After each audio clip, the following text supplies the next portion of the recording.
A gente vai começar com alguns conceitos básicos de genética que são muito importantes porque eles são recorrentes durante a resolução de exercícios. Nosso primeiro conceito fundamental é o gene.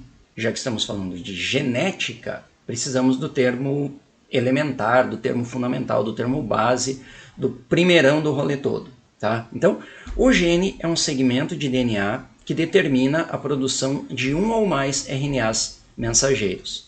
A partir destes RNAs mensageiros, as nossas células vão produzir polipeptídeos, como as proteínas, e estes polipeptídeos serão responsáveis por processos celulares que levarão à manifestação das características. Então, quando a gente fala que o gene é responsável pelas nossas características, é dessa maneira que a coisa acontece. Um gene, um RNA mensageiro, um polipeptídeo, uma rota metabólica, um processo celular e a manifestação de uma determinada característica. Alterações na sequência de nucleotídeos que determinam o gene podem levar ao surgimento de formas variantes deste gene que nós chamamos de genes alelos.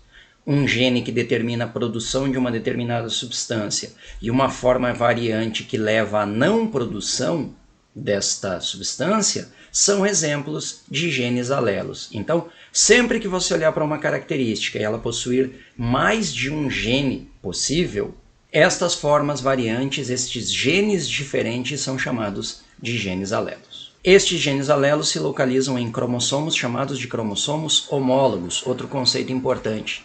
Tá? Cromossomos homólogos são cromossomos que possuem a mesma forma e os mesmos genes nas mesmas posições. Se você colocar dois cromossomos homólogos lado a lado e começar a comparar as sequências de genes que você encontra, estes cromossomos possuirão os mesmos genes nas mesmas posições. Estes cromossomos homólogos também formam pares e eles são sempre um de origem paterna e outro de origem materna. Já que os cromossomos homólogos formam pares, isso significa que os genes alelos também formarão. Se você tem dois cromossomos, cada um deles tem um alelo, então você tem dois alelos.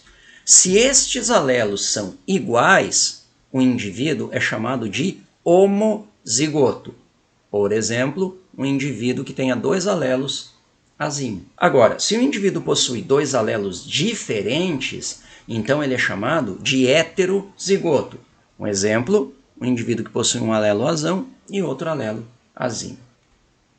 Estes alelos, azão e azinho, podem ser alelos que a gente chama de dominantes ou recessivos. Se um alelo se manifesta quando ele está em homozigose e também quando ele está em heterozigose, ele é chamado de alelo dominante. O nosso alelo azão pode se manifestar quando ele estiver junto com outro alelo azão igual a ele e também vai se manifestar quando ele estiver junto com o alelo azinho. Então nós temos aqui um alelo que se manifesta tanto em homozigose quanto em heterozigose. Já o alelo recessivo é aquele que só vai se manifestar em homozigose. Então eu só tenho a manifestação do azinho se ele estiver com outro azinho. Quando ele está junto com o azão, ele não se manifesta. Por isso ele é chamado de recessivo. O conjunto de genes ou conjunto de alelos de indivíduo é chamado de genótipo. De maneira didática, a gente pode pensar no genótipo sempre como a representação dos alelos, as letrinhas. Então, o genótipo azão-azão, ou o genótipo azão-azinho, ou o genótipo azinho-azinho, são a representação dos alelos carregados por esse indivíduo. E o genótipo nos leva a um outro conceito chamado de fenótipo, que é a característica manifestada. Se a gente fala de alelo dominante, de alelo recessivo, de azão, de azinho, de azão-azão, azão-azinho, a gente está falando de genótipo.